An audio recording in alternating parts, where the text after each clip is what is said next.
अच्छा नाज़रीन, अब जरा बात करती हैं पड़ोसी मुल्क के मजालिम की। मैं जानता हूँ आपको कितनी दिक्कतें मौत मुझे क्यों नहीं आ जाती है। और जहाँ जुल्म का जिक्र आ जाए वहाँ पे नरेंद्र मोदी का नाम ना हो, कैसे हो सकता है? हाँ, ये कैसे हो सकता है कि जहाँ पे फिजा खलीफा आ जाए वहाँ पे नरेंद्र मोदी, भारत, RSS और रो ना है? ये कैसे मुमकिन हो सकता है? ये तो हो ही नहीं सकता भैया। नरेंद्र मोदी के शर से कोई भी महफूज नहीं है। नरेंद्र मोदी के सर से कोई महफूज हो या ना हो, लेकिन पाकिस्तान जरूर महफूज नहीं है। पाकिस्तान को कंगाली के इस दौर पे मुहाने पे लेके आ गए कि इनका डॉलर 200 रुपए तक चला गया और यही चीख चीख के चिल्ला रही है, क्योंकि इस वक्त डॉलर डबल सेंचुरी क्रॉस करने वाला है। और ये सब हुआ है मोदी की बदौलत। अब डॉलर आसमान की बुलंदियों को छू रहा है। डॉलर यहाँ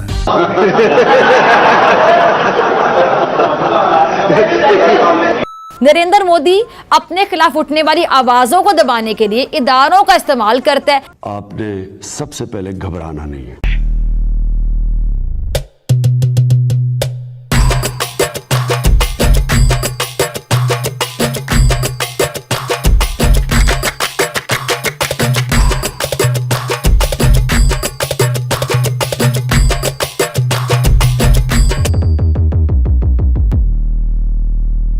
मियाँ खलीफा की छोटी बहन फिजा खलीफा, ऐसे कैसे हो सकता है भारत मोदी रो का नाम ना ले? अगर ऐसा जिस दिन वो दिन आ गया, ये समझ लो उस दिन कयामत आ जाएगी, उस दिन प्रलय आ जाएगी, ये दुनिया तबाह हो जाएगी, सूरज पश्चिम से निकलेगा, सारे समंदर अपनी जगह छोड़ के पृथ्वी पे समा जाएंगे और पृथ्वी पाताल में समा जाएगी, आसमान फट के चार हो जाएंगे जिस दिन इसने मोदी का नाम नहीं लिया। सही पकड़े हैं। आज इस बेचारी को दर्द हो रहा है और इसका दर्द होना भी बनता है, क्योंकि इसके दो पालतुओं को हमारे भारतीय कानून ने जकड़ लिया। एक इसका पालतू पिट्टू है नवजोत सिंह सिद्धू, जिसको 30 साल पुराने मामले में 1 साल की सजा हुई है, तो तड़प रही है, बिलबिला रही है। एक है इसका प्यारा सा पिट्ठू यासीन मलिक, हुर्रियत नेता, जिसको मुजरिम घोषित कर दिया है कानून ने, तो बेचारी तिलमिला रही है, फड़फड़ा रही है, अंदर ही अंदर कूद रही है भारत के ऊपर। और इसका चीखना चिल्लाना तो बनता है। अगर हमारा दुश्मन चीखे चिल्लाए ना तो फिर मजा कैसे दोस्तों?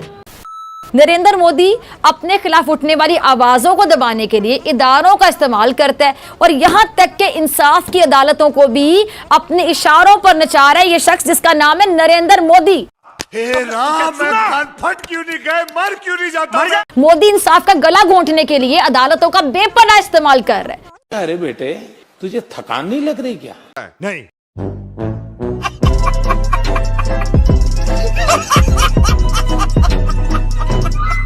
अब मकबूजा कश्मीर की जन्नत नज़ीर वादी जो कई दहाइयों से भारत के कब्जे में है, लेकिन भारत की कातिल फौज, इनकी कातिल सेना और मोदी के कश्मीरियों पर किए जाने वाले जुल्म के आगे बंद मानने वाली आवाजें अब भी मौजूद हैं। और ऐसी ही एक आवाज जो किसी तारुफ की मोहताज नहीं है, यासीन मलिक की आवाज है। जो पाकिस्तान ऑक्यूपाइड कश्मीर है, इनके POK के अंदर खाने को दाने नहीं है, वहाँ के लोग त्राइमाम कर रहे हैं, पेट्रोल उन लोगों को मिल नहीं रहा है, गैस उन तक पहुँच नहीं रही है, लोड शेडिंग इतनी चल रही है कि उन लोगों तक बिजली पहुँच ही नहीं पा रही है। लेकिन इसको फिक्र नहीं है अपने कश्मीरियों की, बिल्कुल फिक्र नहीं है। अब दाल पकनी भी मुश्किल हो गई है, फैक्ट्रीज बंद हैं, लाइट नहीं है, इलेक्ट्रिसिटी का पहिया जैम है, घरों तक डोमेस्टिक सप्लाई बंद है। कुछ एरियाज रूरल ऐसे हैं कि 12-12 घंटे लाइट ही नहीं वहाँ पे आ रही, 15-15 घंटे लाइट नहीं आ रही। तुम जैसे लोग पाकिस्तान की इज्जत है, वाह वाह। इसको बिल्कुल फिक्र नहीं है अपने पाक ऑक्यूपाइड कश्मीर वालों की, इसको फिक्र है हिंदुस्तान में रहने वाले कश्मीरियों की,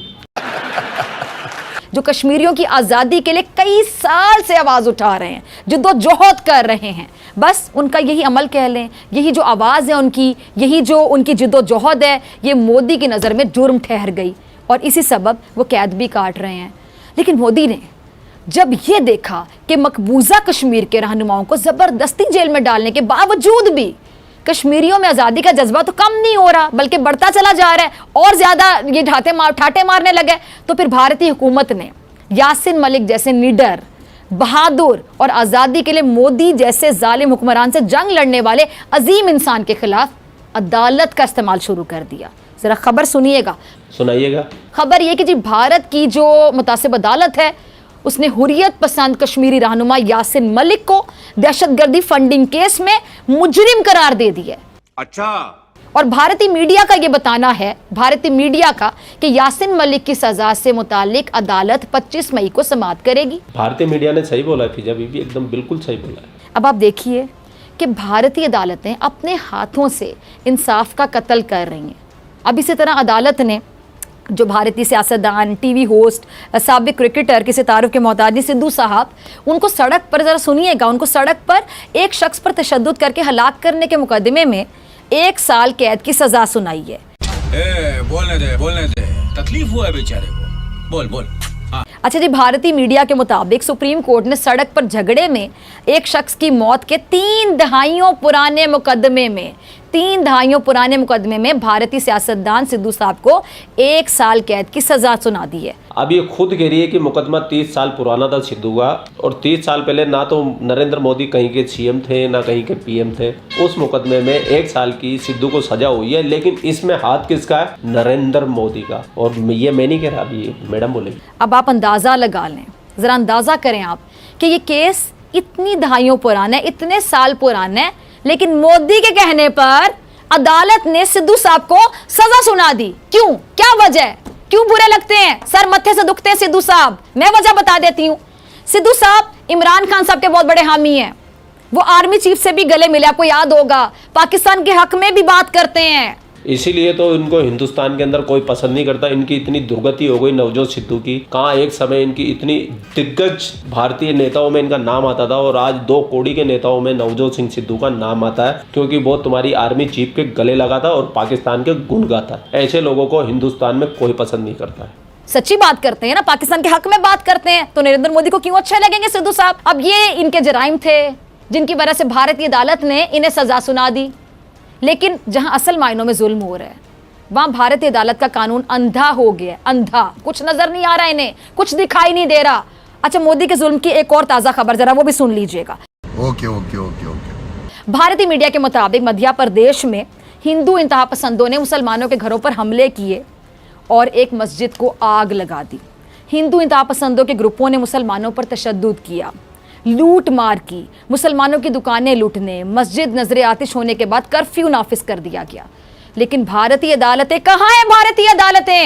भारतीय अदालतों को ना कुछ सुनाई दे रहे, ना कुछ दिखाई दे रहे।